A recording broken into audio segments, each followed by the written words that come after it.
इस वक्त की बड़ी खबर रायपुर से, जहां रायपुर के सिलतरा में एक बड़ा हादसा हुआ है। आपको बता दें कि राखड़ खुदाई के दौरान मलबे में दबकर 3 लोगों की मौत हो गई है। आपको बता दें कि राजधानी रायपुर के सिलतरा इलाके में ये बड़ी घटना हुई है, जहां पर मलबे में दबकर 3 लोगों की मौत हो गई है। रायपुर के सिलतरा इलाके में एक बड़ा हादसा हो गया है। यहां राखड़ खुदाई करते वक्त मलबे में दबकर 3 लोगों की मौत हो गई। हादसे में 15 साल की नाबालिग भी घायल बताई जा रही है। वहीं मृतकों में 2 महिला और 1 पुरुष शामिल हैं। घटना की सूचना मिलते ही पुलिस मौके पर पहुंच गई है। फिलहाल मामले की जांच कर रही है। आपको बता दें कि राजधानी रायपुर के सिलतरा क्षेत्र का ये घटना है, जहां पर 3 लोगों की मौत हो गई है।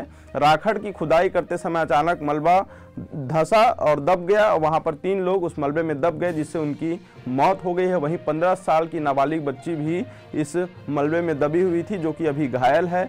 हमारे साथ धरसीवा थाना प्रभारी शिवेंद्र राजपूत सीधे मौजूद हैं फोन पर। उनसे जानेंगे क्या पूरा मामला है, कैसे ये घटना हुआ। जी शिवेंद्र जी, बताएं क्या पूरा घटना है। आज दिन के करीब 11 बजे जी साकरा गांव है, वहाँ पे खाली स्थान है जहाँ पे झाड़ है और ऐसी कुछ मतलब जंगल जैसा जगह है जी। वहाँ पे 3 लोग एक ऊंचाई वाले जगह को एक गड्ढे में खड़े होकर खुदाई कर रहे थे हाशिया वगैरह से। जी। उसी दौरान गीले होने से जो ऊपर वाला भाग है जो जमीन का, जो नीचे में खड़े लोग तो भसक गया, वहाँ धसाव हो गया, जमीन धसाव जैसे जी।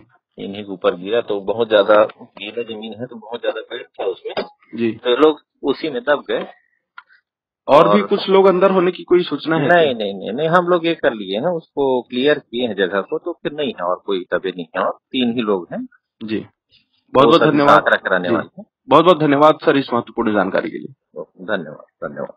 बहुत बहुत धन्यवाद इस महत्वपूर्ण जानकारी के लिए। आपको बता दें कि मृतकों का नाम मोहरबाई पाचो गहरे और पुनीत कुमार है, जो कि साकरा के ही रहने वाले हैं और राखड़ खुदाई के लिए एक जगह पर पहुंचे हुए थे, जहां पर वो राखड़ खुदाई कर रहे थे और राखड़ से कोयला निकालने का काम जो है वो कर रहे थे। इसी दौरान एक बड़ी घटना हुई। अचानक मलबा दबा और मलबे के नीचे दबकर इन तीनों की मौत हो गई। आगे इस अपडेट के लिए देखते रहें न्यूज़ प्लस 21, आपके हक की बात।